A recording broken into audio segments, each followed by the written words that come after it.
The night the legend cracked, the precinct smelled like bleach and rain.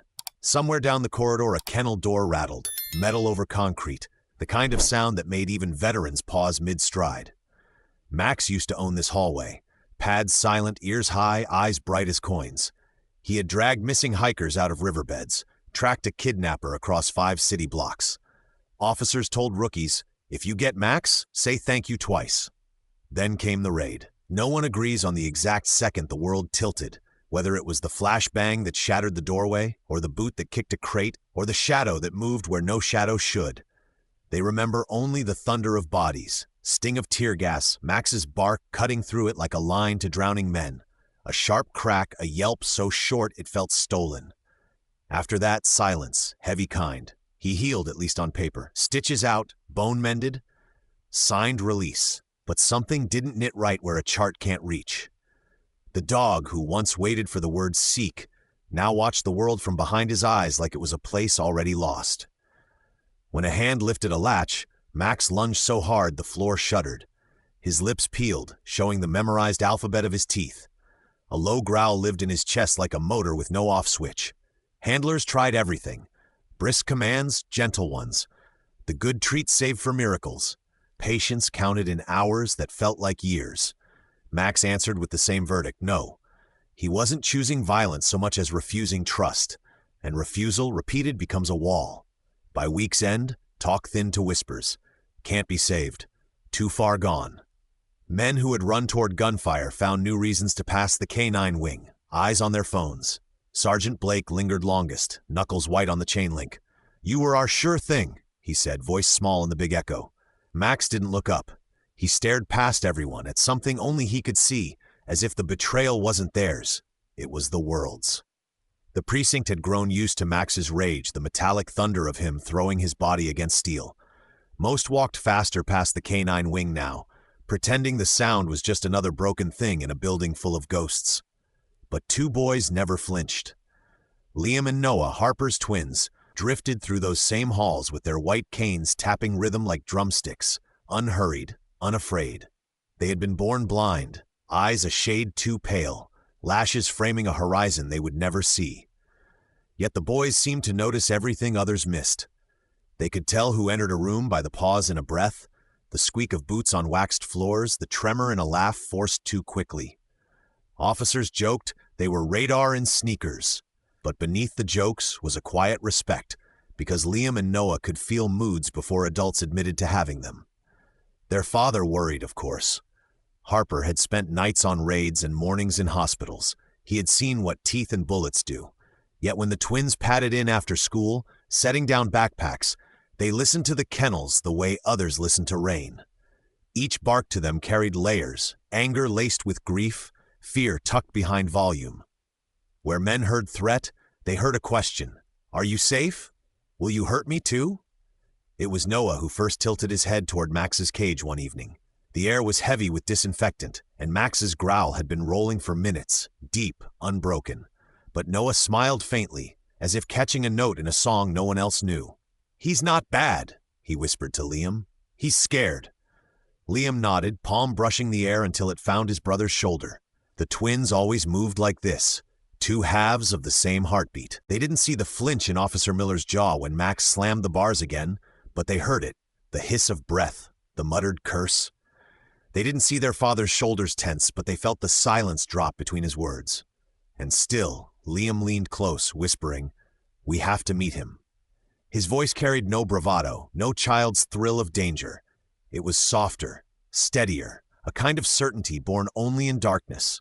For a moment, Harper thought his son had misheard the situation. Then he realized the truth. It wasn't that Liam and Noah didn't understand the risk. It was that they refused to let fear be the only language spoken in that hall. And in the quiet after Liam's words, something shifted. The officers glanced at one another, uneasy, as if a pair of blind boys had just seen more clearly than all of them combined. Harper's chest tightened the moment he heard Liam's words. His instincts screamed louder than any command he had ever given in the field. "No," he snapped, sharper than he meant. His voice echoed down the kennel hall. "You don't understand. He's dangerous." Max punctuated the warning with another slam against the steel, jaws snapping inches from air.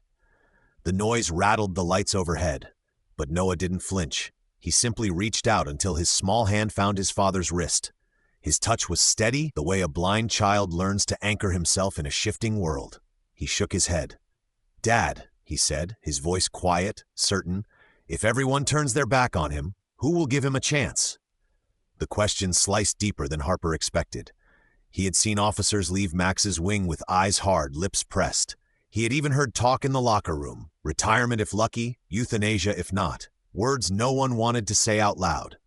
Harper looked down at his sons, their pale eyes, their thin fingers curled around his hand, and wondered how they could be braver than the men who carried guns. Sergeant Blake had been leaning against the wall, arms crossed, watching this unfold. His hair was grayer now, his posture heavier. Once, years ago, he had trained Max from a wiry pup into a champion tracker. He knew the dog's first bark, his first successful find. Losing him to rage had been like watching a soldier break under fire. And yet, hearing Noah's plea, Blake felt a flicker of something he hadn't allowed in months. Hope. He studied the twins for a long moment.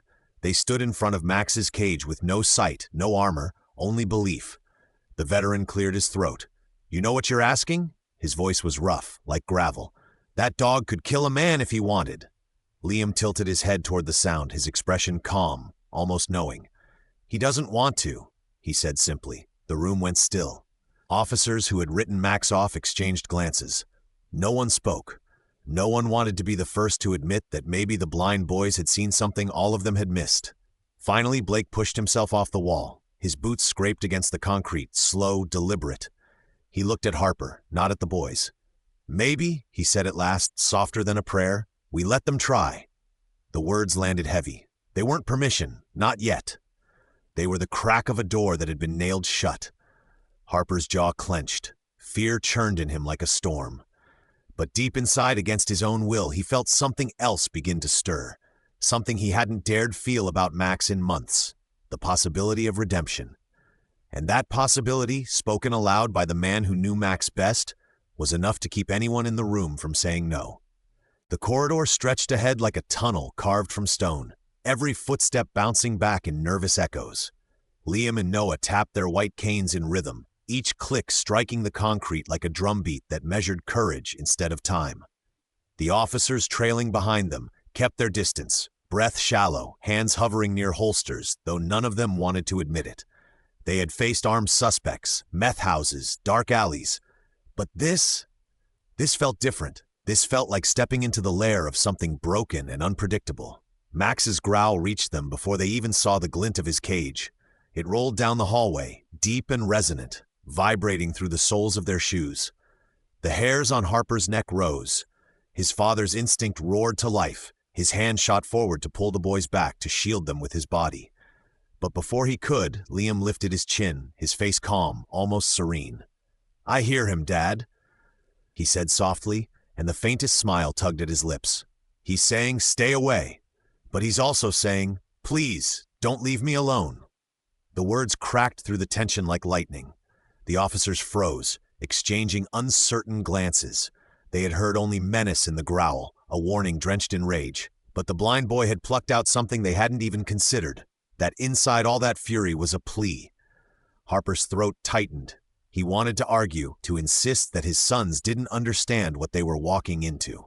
Yet looking at Liam's calm face and Noah's steady hand trailing the wall as if tracing the dog's heartbeat through stone, Harper faltered. The twins weren't fearless. They were listening in a way no one else could. And for the first time in months, Max wasn't just a monster in a cage. He was a soul calling out not to be abandoned.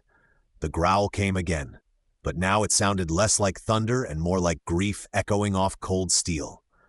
The moment hit like an explosion. Max hurled his full weight against the cage, the steel bars groaning under the impact. The sound like a gunshot in the confined hall. Several officers jumped back, one hand already reeling. Harper's heart stopped.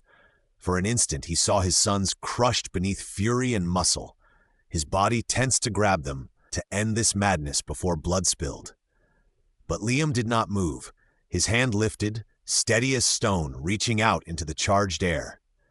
Noah, a step behind, pressed his palm to his brother's shoulder, anchoring him, sharing strength the way twins always had.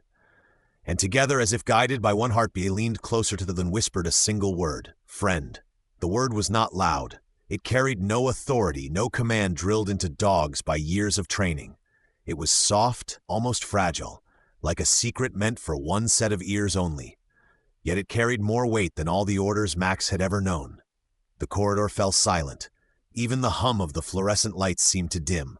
Max had frozen mid-snarl, teeth bared, chest heaving. His amber eyes flicked toward the boys, wild but uncertain. The officers held their breath, unable to process what they were seeing. Then, slowly, impossibly, Max's ears tilted forward. His lips lowered, the growl stuck halfway in his throat. His massive head began to sink inch by inch as though some invisible weight pressed him down. And then it happened. The sound no one expected. Not a roar, not another clash of rage, but a trembling whine, thin and raw, like the first crack in a wall. It wasn't threat at all. It was plea. The officers stared, stunned into silence. Harper's eyes burned, his breath shallow. For months they had heard only violence in Max's voice. Yet here, in the hush of a single whispered word, the beast every man had feared revealed something different. Not hatred, not defiance, but a desperate cry not to be abandoned. And in that fragile moment, the world inside the kennel changed forever. Noah moved first. Slowly, deliberately, he bent his knees and lowered himself to the cold concrete floor. The officers tensed as though he had stepped into the mouth of fire. Liam followed without hesitation, folding himself down until the twins sat shoulder to shoulder, their canes lying forgotten against the wall. The growl that had haunted this hallway for months rumbled in Max's chest, but it faltered when the boys leaned forward. Tiny fingers stretched into the air, searching. When they found rough fur, both boys exhaled at once, as if they had been holding their breath their entire lives for this moment. Max shuddered violently under their touch. His whole frame trembled, hackles still raised, but instead of lunging he wavered like something breaking apart inside him. And then the unthinkable happened. The massive German shepherd crumpled, his legs folding beneath him as if they could no longer hold his weight. He dropped his head into the boys' laps with a thud that reverberated through the room. The same muzzle that had bared teeth at every handler now pressed softly against the hands of two blind children. Silence swept through the corridor. No one dared to breathe. Harper felt tears blur his vision before he even realized he was crying. He had imagined every possible ending to this encounter: blood, chaos, regret, but never this. Sergeant Blake's voice cracked the stillness, low and hoarse. "All these months we failed," he whispered, awe softening every word. "And two blind kids did what none of us could." Max whimpered again, the sound raw and small, nothing like the thunderous growls that once shook the kennel. His body quivered, but it wasn't rage, it was release. For the first time in months, he let go of the fight. The twins stroked his fur gently, their hands moving with care as if memorizing him by touch alone. Noah leaned close, his voice a breath against the shepherd's ear. "It's okay," he murmured. "You don't have to be afraid anymore." And in that fragile stillness, the men who had trained dogs their entire careers realized they were witnessing something training could never teach: the miracle of trust reborn in the unlikeliest of hands. From that day forward, the rhythm of the precinct changed. Every afternoon, like clockwork, the sound of two canes tapped their way down the concrete hall. Liam and Noah would arrive after school, backpacks slung crooked over their shoulders, shoes scuffing the floor.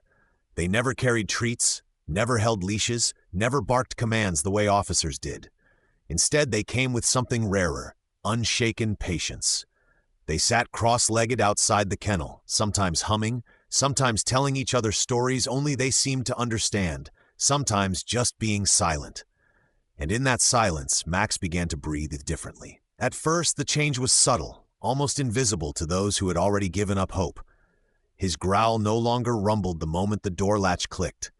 His ears twitched when the twins laughed, his body shifting closer to the bars instead of away. The first time his tail moved, it was barely a flick, just one uncertain wag. Sergeant Blake stopped in his tracks as though he'd seen the sun rise in a place that had been dark for too long. Day after day, the boys came, and day after day, Max softened. His eyes, once hollow with rage, began to brighten with recognition. The way he pressed his muzzle to the bars when he heard their voices told everyone that he had chosen his people. And with that choice came the slow unraveling of fear. He no longer lunged at passing officers. He stopped rattling the cage as though it were a battlefield. Instead, he waited, patient, expectant, for the twins to sit, for their hands to find him. The breakthrough came during a training session no one expected to succeed. A ball was rolled across the yard, a simple retrieval test Max had once mastered. For months he had refused, turning away as if commands were insults. But this time, with Liam clapping and Noah calling softly, Max surged forward, caught the ball, and trotted back with his head high. The yard erupted. The twins cheered, their voices rising together. "Good boy!" Their hands reached out, eager to praise. What stunned the officers wasn't just Max obeying a command. It was the sight of hardened men who had braced themselves for disappointment, finding their palms colliding in applause. Their claps were awkward, surprised, almost sheepish at first, then louder, fuller. For the first time in a long time, the K9 yard echoed not with growls or frustration, but with something no one thought they would hear again. Hope dressed in laughter. And at the center of it all, Max stood with his chest lifted, tail wagging freely, as if he too believed it. The morning of Max's reinstatement dawned brighter than anyone expected. The precinct, usually a place of hurried footsteps and clipped voices, carried a different rhythm that day. Officers who had long avoided the K9 wing found themselves standing shoulder to shoulder in the training yard, hats tucked under their arms, expressions caught somewhere between pride and disbelief. Word had spread quickly. After months of despair and whispers about putting him down, Max was coming back. The dog everyone once feared now stood in the center of the yard, his black and tan coat shining, chest broad, tail swaying with an ease that had been absent for far too long. He no longer threw his body against cages or bared his teeth at every passerby. Instead, he sat tall, calm but alert, his amber eyes following two small figures making their way across the yard. Liam and Noah, white canes tapping softly, walked hand in hand toward him. They didn't need guiding this time. They knew the path by memory, drawn by sound and trust. The crowd quieted as they stopped in front of Max. The giant shepherd shifted forward, not with menace, but with the eager whine of recognition. He lowered his head into their reaching hands, as if there had never been a time when he hadn't belonged to them. Officer Harper stood at the edge of the gathering, his throat tight, fighting the tears that kept threatening. He had once told his sons no, had once believed Max was lost forever. Now he watched as his blind boys did what no expert, no trainer, no hardened officer had managed. They had given a broken warrior his soul back. Sergeant Blake, the veteran who had trained Max from pup to protector, cleared his throat. His voice was steady but thick with emotion. "Today, we don't just welcome back a K9, he said. We honor the truth that sometimes healing comes from where we least expect it. From patience, from faith, from the courage of two boys who refused to see what the rest of us believed." The twins placed their hands against Max's chest, palms pressed against the steady beat of his heart. Their voices rose together, soft but sure. "You're home now." For a long moment, the yard was silent, except for the sound of Max's breathing, deep and steady. Then the officers began to clap, slowly at first, then louder, until the air shook with applause. Max lifted his head, ears forward, eyes bright, and barked once, a sharp, proud sound that felt less like command and more like promise. No longer the uncontrollable outcast, Max stood a warrior reborn.